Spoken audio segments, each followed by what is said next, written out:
Uh-oh. You know it's bad news when this guy gets on the mic for an intro. It'll probably be some depressing, long-winded sob story about the fragility of existence and the fleeting joy of youth, or some pedantic dissertation on the importance of quantum entanglement in our daily lives. Let's hear from the other two guys. Get to the questions already. My name's Jake. I'm Brandon. And I'm Matt. And this is Qualified Nonsense. Sorry, I was expecting another 2 minutes of I was going to take a drink. I was going to go get a snack. No, exactly. I'm trying to catch you guys off Gonna guard. run to the restroom. Keep you on your toes. Thought I had time for a potty break Gonna go fix dinner. or a siesta. What's up, guys? Going home. Nothing much. What's going on with you? You swirl. That's a bit. What's it?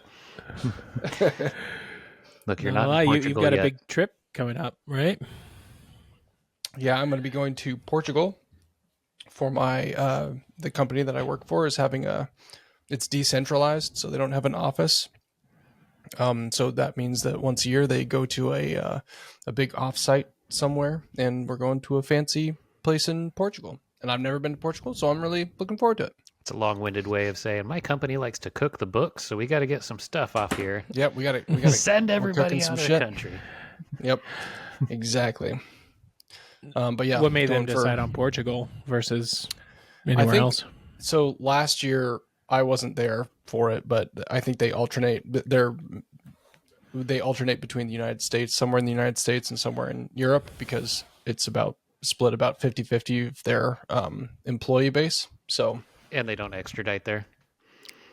yeah, right, exactly. So, and actually, interestingly enough, there was a lot of conversation about ensuring that people, when they travel, like people in with green card statuses that are traveling from the United States, make sure they have their ducks in a row so that they could get back into the United States from Portugal because of the powers that be in the current administration and all that nonsense. So I've heard Portugal's a pretty easy country for Americans to retire in. retiring, cheap. I didn't know that. It's easy peasy for getting in and out. There's no visa. Like if you're staying less than 180 days, which I think is the case in a lot of European countries. If you're staying less than 180 days, you're fine to just go without a visa. Krisha has a former coworker who splits her time between the U.S. and Portugal. Spends half the year in each country. Really? It's super affordable. Obviously everybody wants to talk about the Philippines or Thailand. You could live for $1 a day, but Portugal is not too far off that list. Yeah, especially for a European country. Have you been brushing up on your Portuguese? I have not. I really should have been, but we're going to be stuck. Seems. Portuguese. I know that's yes. I know that from Fogo de Chao, but that's the only. Nice. Portuguese is a weird language. I appreciate it. I like listening to it, but it's like a blend of Spanish and French, right? That's how I think of it. I'm sure that's a very crude way of putting it, but Jake's gonna be. Well, an even cruder way I heard a comedian describe it is it sounds like a deaf French guy speaking Spanish. oh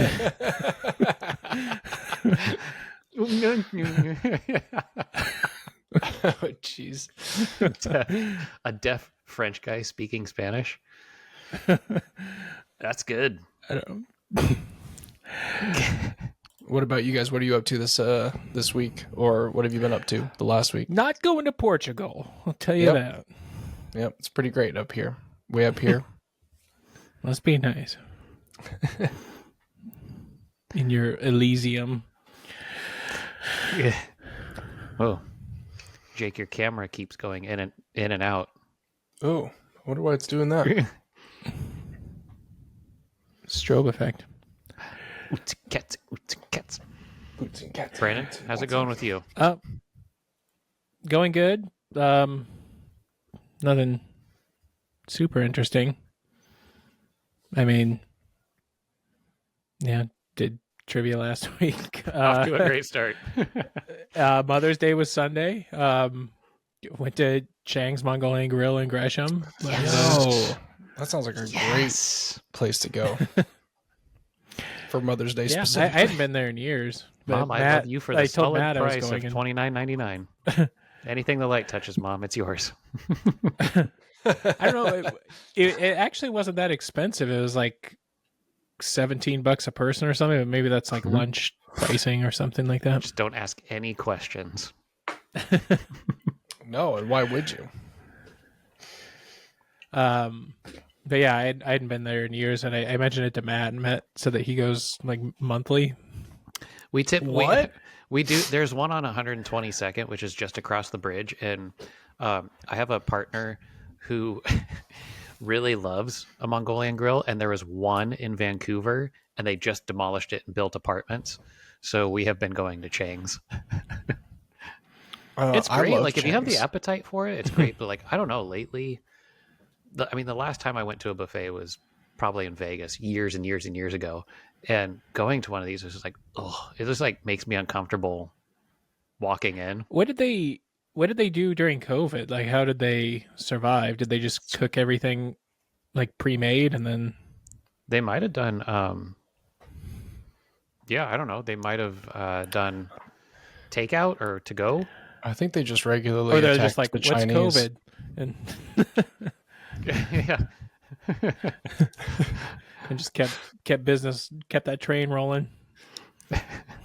I used to go to the one in Sauvie Island when I worked at my uncle's kayak shop out there, and when I was like a teenager, that was the best place to go. They got the biggest bang for their buck. They could feed us for, what was then probably $10 or something, and it was great. It was a great place to go to lunch.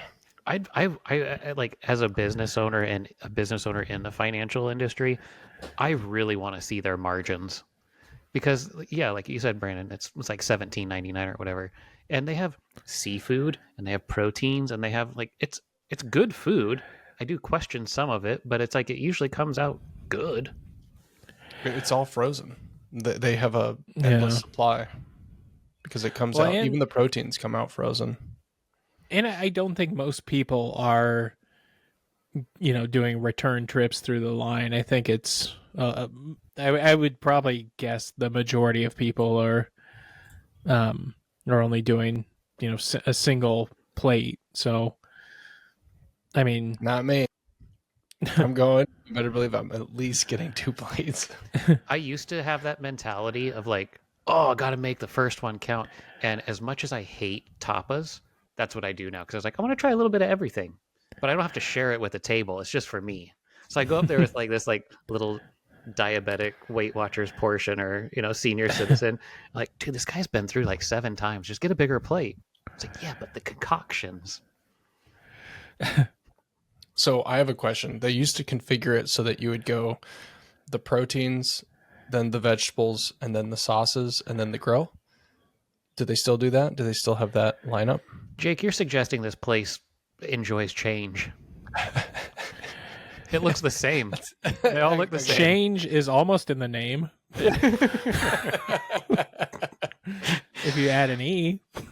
No, everything is the same. All the signage is the same. It's all bleached. Nice. All the Awesome. sauces are in the Everything's exact covered same in order. Formica. Yeah. Excellent. It's fine. So Yeah, they hadn't updated the decor since the last time I was in there. Since those Mongolians tore down that wall. Hey. So Luke and I, my brother Luke and I would we like tried to figure out like the best configuration, and so we would grab a bowl and then we would go down to the end where the sauces were because you wanted the sauces on the bottom because once they flip it over and throw it on the grill, Well, it's the trickle down. it would trickle down. And if you put the garlic on at the very end, it would all burn to the griddle. So if you wanted it in like big pieces of garlic in that weren't burnt, you would like load up the garlic first and the sauces, and then you'd go back for the protein and then the vegetables. It's everybody has their own method. Although the garlic, like I feel like all the sauces there, they say what they are. different things, but they're And all then just it's sort like, of the same. oh, this is all garlic sauce. You could put like 10 heaping like ladles of garlic on there and like maybe taste a little bit. Yeah. It's like, I Yeah, swear to God. I honestly feel like no matter what combination you do, it all kind of tastes the same. Anyway, hey Changs, we love you. If you want to give us a shout out, give us some coupons. That would be so I did funny. see Hank's Mongolian Grill was like our only like We all have revenue. swivel chairs. We could be that chef. I do remember when we were younger going there, like us as teens or early 20s or whatever, Yeah. and like loading up on like the cooking sherry so it like Tried to let out a exit big fire. flame when they threw Yeah. it. Yeah. It ultimately never did. I don't think any of us Ah, ever to really be figured young. it out. Well, I saw when I was watching them this time, they there were some younger people in line in front of me, and they obviously had a lot of sauce or in their bowl, and I saw them like reserving some of the liquid from it. They weren't using it all. So, Or did they interesting. put it on as they were cooking it? I've seen them do Yeah, that I think before. that's what they were doing. They didn't put it on all at once. Just so it's not like a goosh. Yeah. It's just a waste. I mean, at least they did you tap them on their shoulder and be like, "Hey, I've been doing this for 20 plus years. You want some tip?" Yeah, we don't have any Changs down here. There is a Mongolian grill, but I've never been to it. At the risk of sounding like what you just said, turns out they all taste the same. You could probably it's just a different name. Yeah. I do love a I good imagine Mongolian so. grill. That's good. Mongolian's good. Yeah, agreed. I'm for it. Is that true Mongolian food? Like, is that how if you can't went to imagine. Mongolia? No, Mongolia. They Mongolian cooking. There's a lot of what do they have there? Like They're like- sheep and I guess bison. Not bison. Well, aren't they also very like stew high heavy? elevation animals? Yeah, and like Yaks. pretty rich. Like big yaks. Like big fatty. Maybe that's what we're getting when they say it's beef. Why it's so cheap? We're just getting yak. You never Nice. know. But isn't Mongolian food isn't it like super like stew heavy and starchy?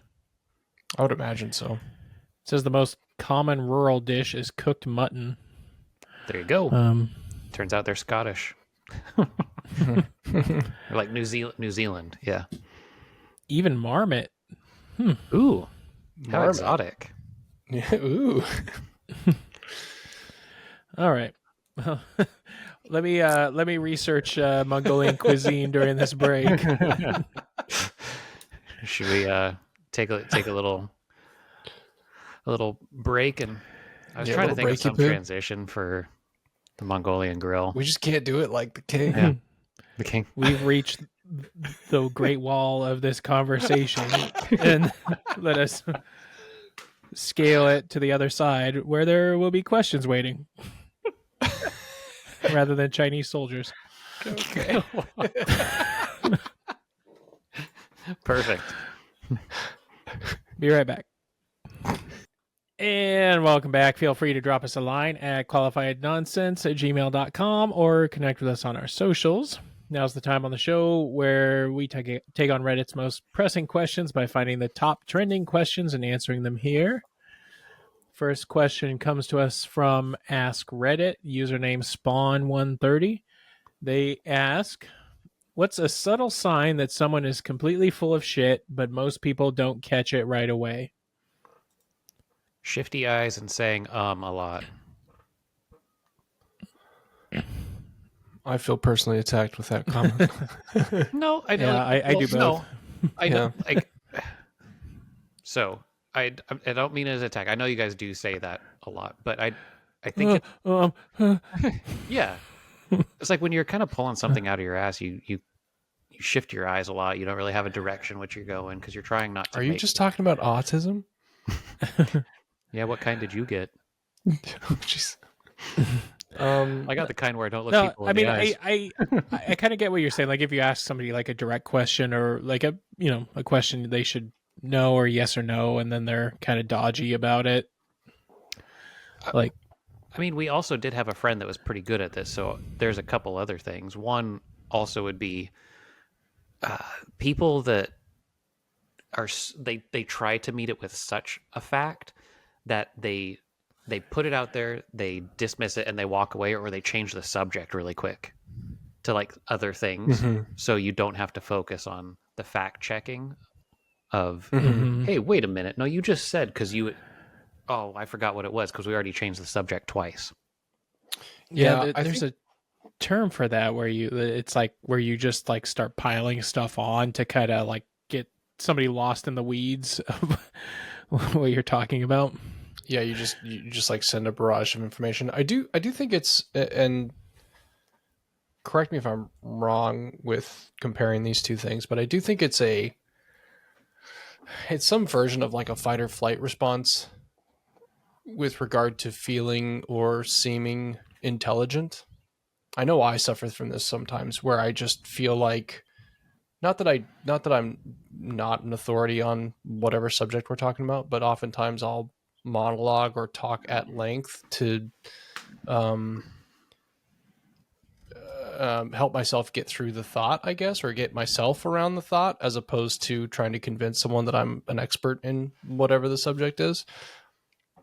But like, there's also the effort of like wanting to contribute something worthwhile to the conversation, even when you don't necessarily have something worthwhile to contribute.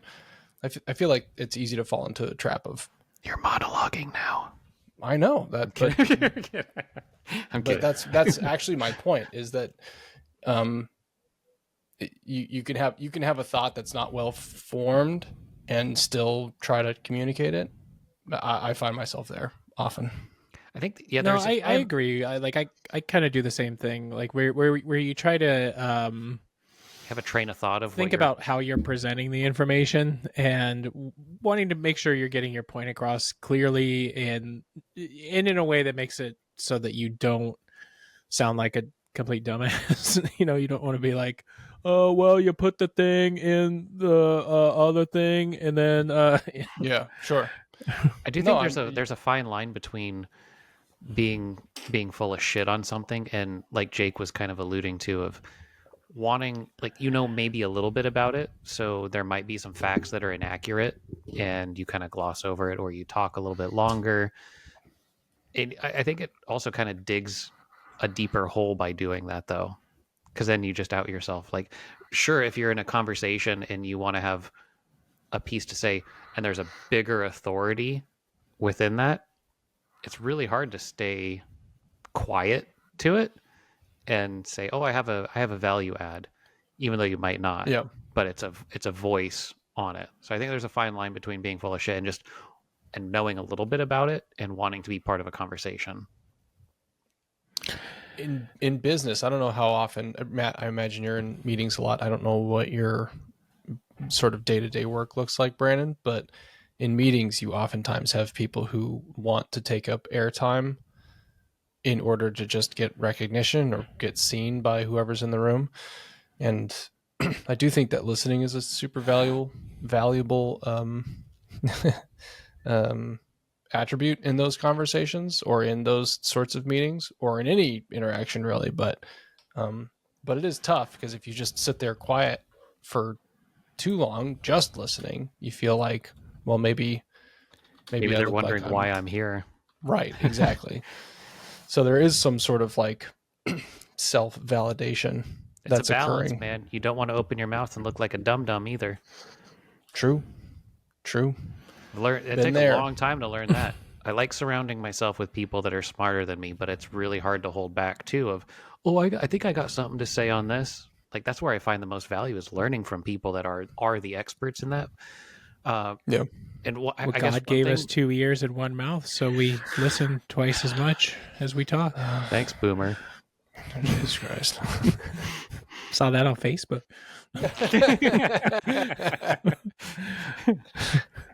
I think one thing that was really hard for me to learn and find it very valuable now was, it's okay to not know and still open your mouth and add value.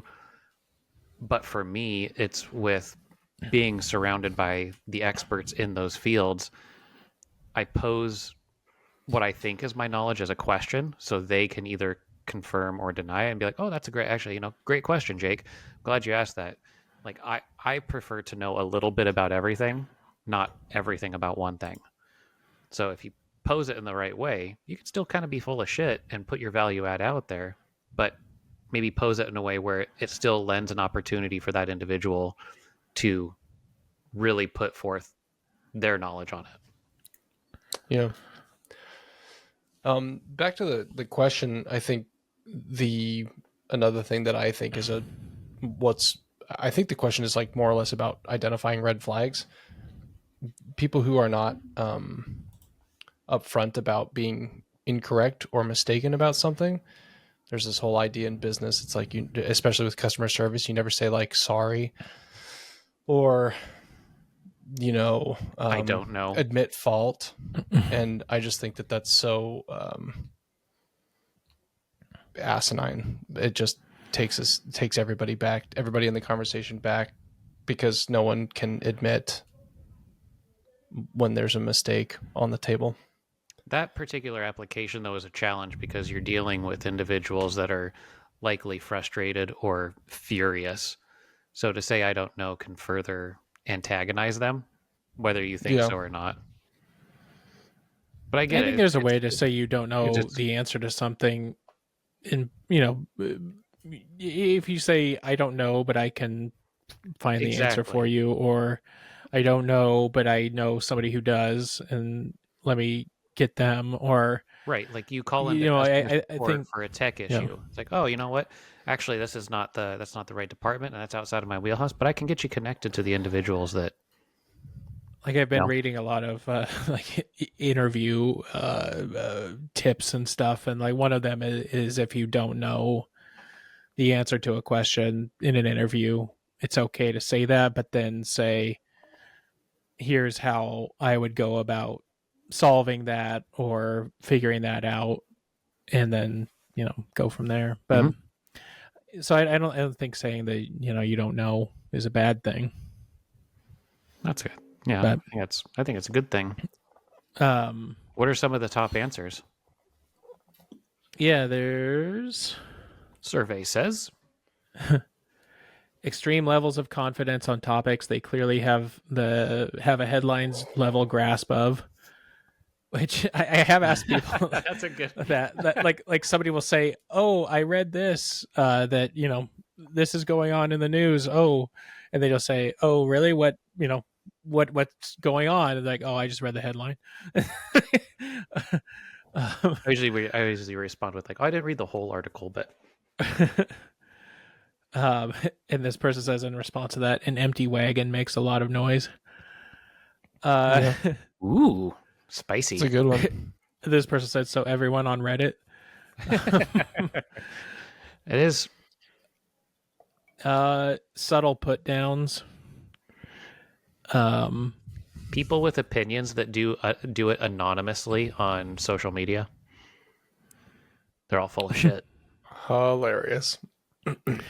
I also think like somebody leaving a negative review for a business or whatever, a service online, especially I don't know. I think people are, when they're typing up their negative reviews, they're like the angriest they've ever been. And it's so funny to think of that. Like some guy who's like, he just got his like Panda Express in his car and he's like typing this thing furiously, like all red faced. And like, that's just the maddest he's going to be. I don't know. I think that's so funny, but it's also like, that people writing those reviews exaggerate so much. Like, I had to wait for 45 minutes and it was really like 10 minutes. And we, as a business owner, we get those, especially being in the financial industry, quite frequently. So I can show you guys some pretty funny ones. And when we first launched this and we got our first one, I was so livid. I was going to respond and be like, well, you idiot. But what you can do, especially on Google, is you can go back through and see what they reviewed. So our very first one had gone through and rated not 1, not 2, but 3 McDonald's. And I was like, oh, fuck you. Like, and they're all like, pickles, and I was like, God, get bent. um, Was it here that we talked about how when dogs bark, every time they bark, they have to clench their buttholes, and the same thing happens with humans. So every time someone yells at you, they are also clenching their butthole while they're yelling, and so it's if you think about that, it helps diffuse the situation pretty quickly, or make them they're just way doing it for the angrier. Kegel exercise. Yeah, I'm not actually angry. I just need to exercise my butt. this person says everyone else in their life is a problem for them. Exes, family members, ex-friends, the person at the bank, the retail worker, their boss, their coworkers, etc. Yeah, so everything is everyone else's fault. I kind of also feel that people who you know for a fact, like, don't or can't afford the way they project themselves. It's like, dude, if you knew so much about quantum physics, you wouldn't be living on 82nd Street driving a 93 Nissan Maxima. Like, I think, but they'll show up and they'll like have a nice outfit on and they have some jewelry that's probably fake. So I don't know. I think it just shows that you're a big crock full of shit. I also think when I just thought of this, when people are conveniently forgetful about things, like you ask them my wallet. like, well, that, or they say, oh, you ask them a question like, oh, I don't remember, or I don't know, I forget, and it's like, you know perfectly damn well what the answer is. You know damn well this is your visitation weekend, Janice. You knew before you booked that cruise that we're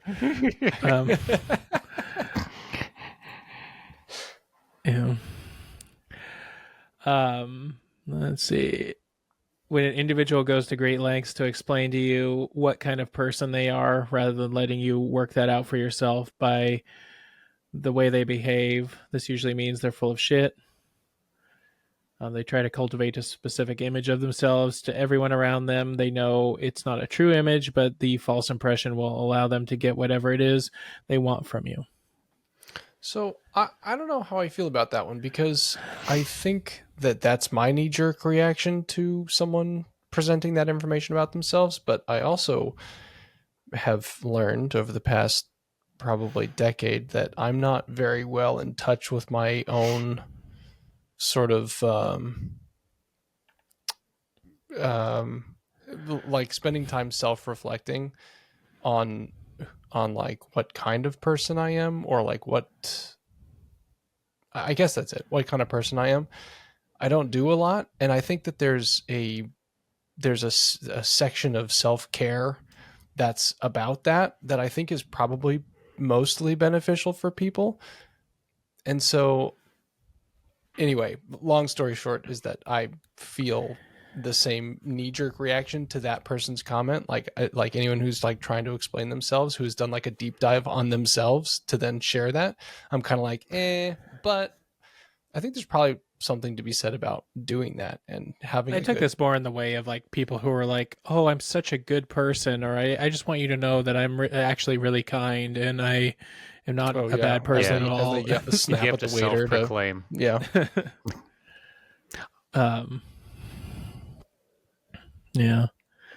Yeah, that's fair.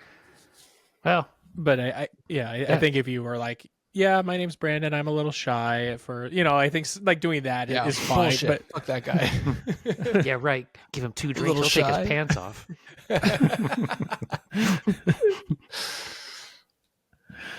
Well, that's 2 how drinks of you water. identify, ladies and gentlemen, who is full of shit.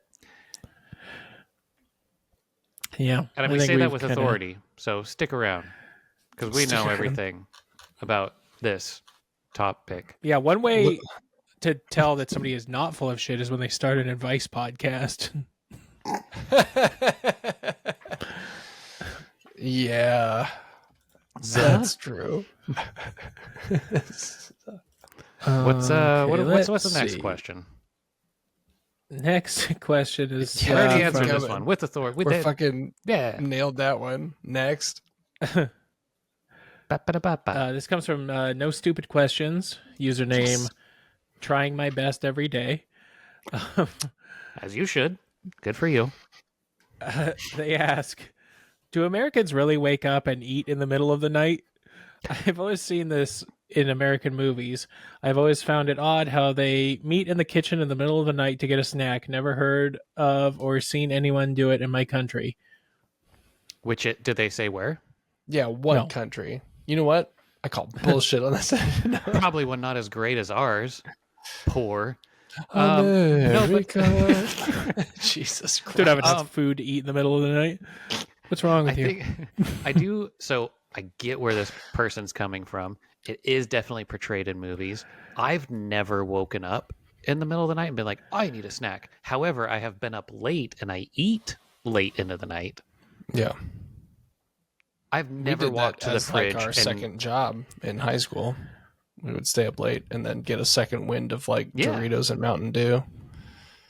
I've never woken up from a dead sleep and be like, I need to go get that turkey. Like, I know. I've got a different opinion of this. No. I read don't. in Reader's Digest that No, I don't do this, but I do know somebody who they don't listen, but I'm gonna just keep them anonymous, just because. But they like bring like cookies and snacks to bed with them so that they can like So they don't have to get out of They bed? wake up in the middle of the night and eat them. huh, Like, that's interesting. but yeah, what's that's their kind of the what's only their time I've heard that. what's their dental situation? Well, I don't know about their dental situation, but their diabetes situation is not good. Well, yeah, no, I mean, I don't think I have either. I'm pretty lucky still in that I'm 40, but I still sleep through the night. I don't generally wake up. Granted, I don't sleep a normal amount generally. I feel like if I were to wake up in the middle of the night and eat something, I would just be awake.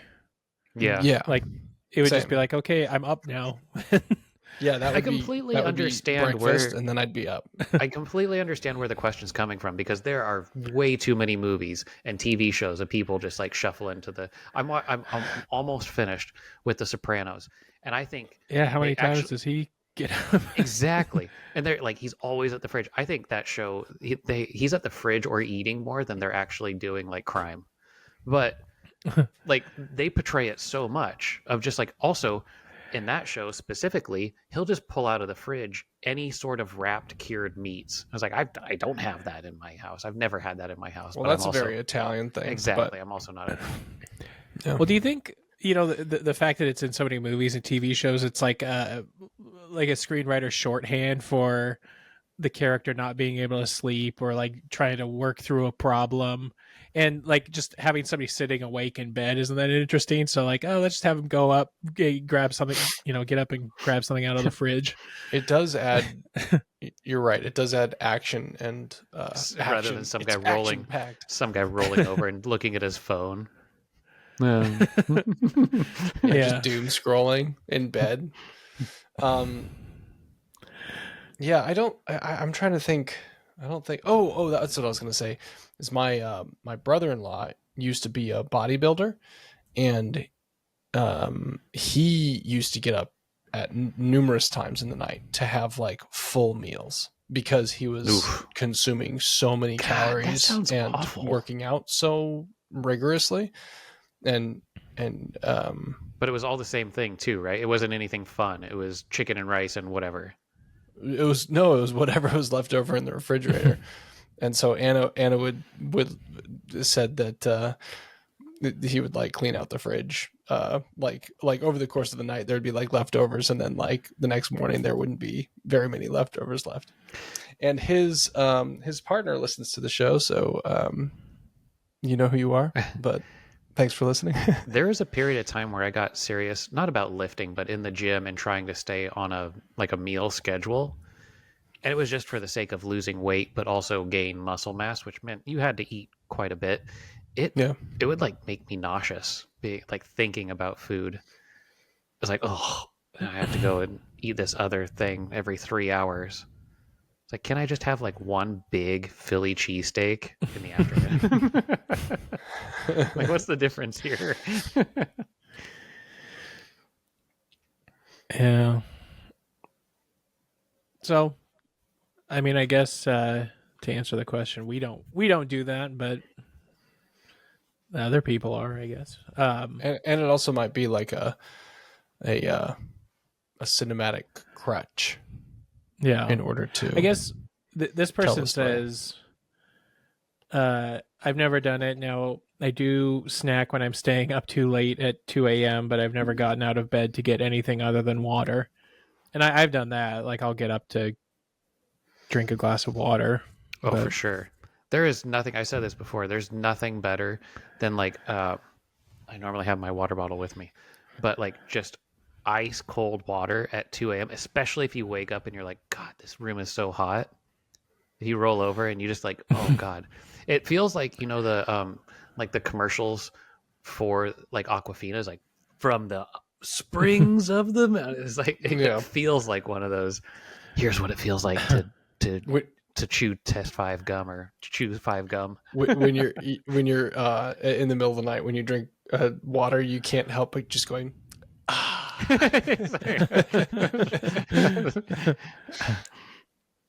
I just roll back over and be like, that's the good stuff.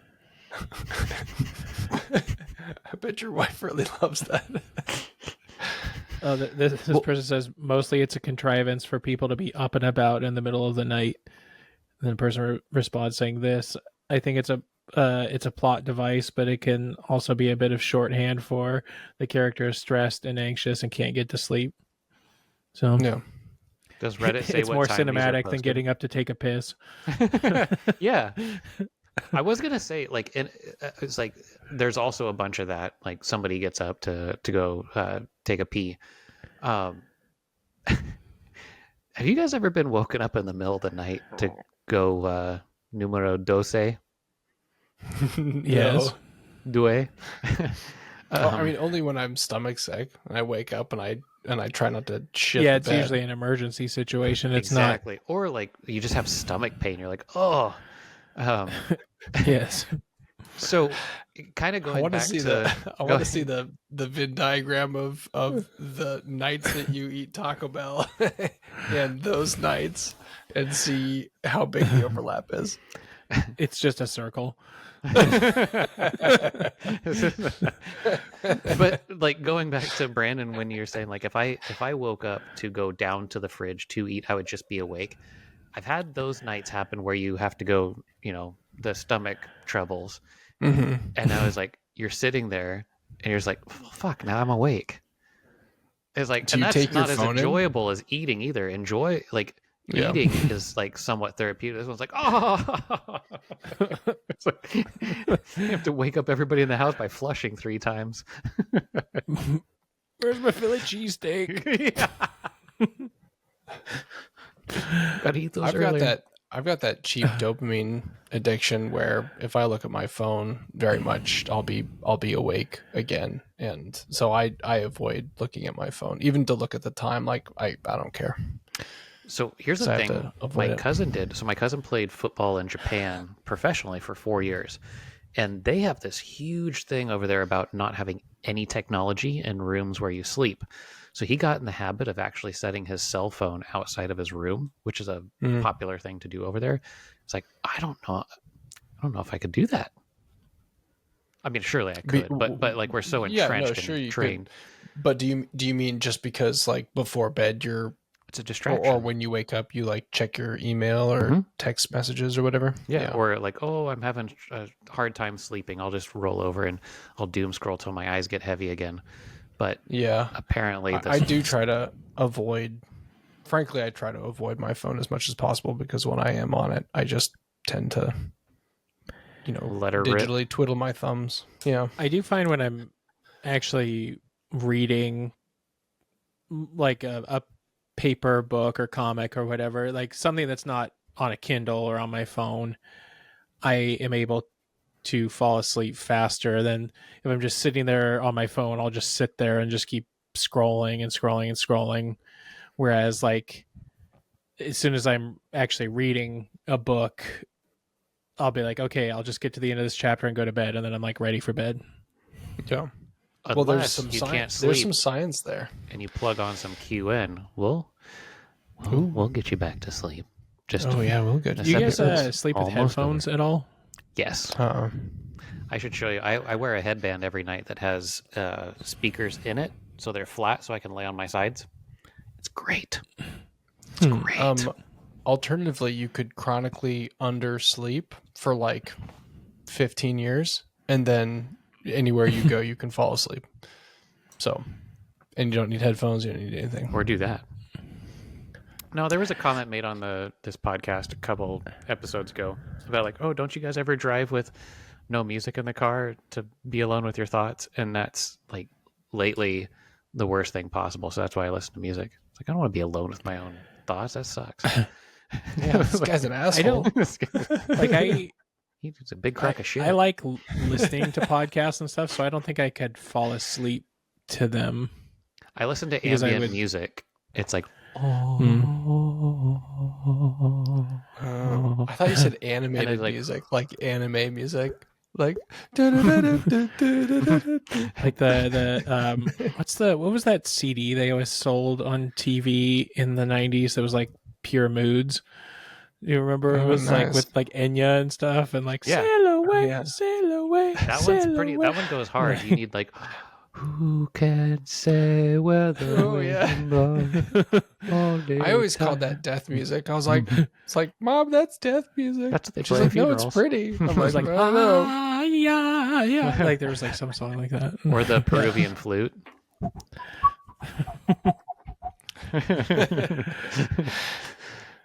Yeah, Have a you lot guys of people listened just to saying, Aurora? go ahead. Do you know the artist Aurora? She does like yeah. modern, like Nordic versions of Enya. It's like It's like a lady that sings sounds with her tongue cut out.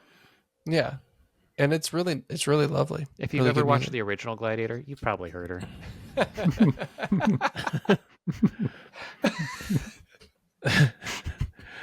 I feel like that's like a lot of that's a lot of Hans Zimmer's music is like he has the like woman I with no know. tongue singing. A wailing woman. Yeah. Like I just watched Mission Impossible 2 a it's week or great. so ago, and like that was the soundtrack, and it was like just like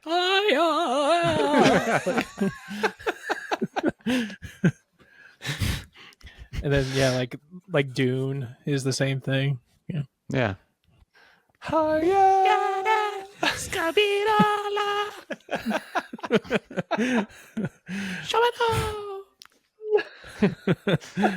I think that's an episode. Yeah. Let's play them call off it with there. some. Let's just shoot Whatever this that's one on called. the track. We'll play Thank them you out all for from listening. Hans Zimmer. He What? probably gives us permission.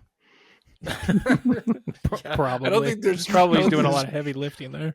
Actually, I mean, I don't think there's if any it's- danger of whatever we just said. If to it's 30, sound if anything it's like less than his 30 stuff. seconds, we could use it. So Anyway, Well, please support the show over at Patreon at patreon.com/qualified nonsense. Watch us over on YouTube at youtube.com/@qualified nonsense. Please feel free to send any questions or comments to qualifiednonsense@gmail.com or hit us up on our socials found in the episode description. After you've done all that, please also rate, review, share, like, and subscribe on your podcast app of choice. We'll see you back here next week for another brand new episode of Qualified Nonsense. you said support the show, and I definitely heard you say abort the show. And I was like, yeah, it's about that time. Support them or abort them. Gosh. You made it to another end of an episode. Go get you something to eat in the fridge.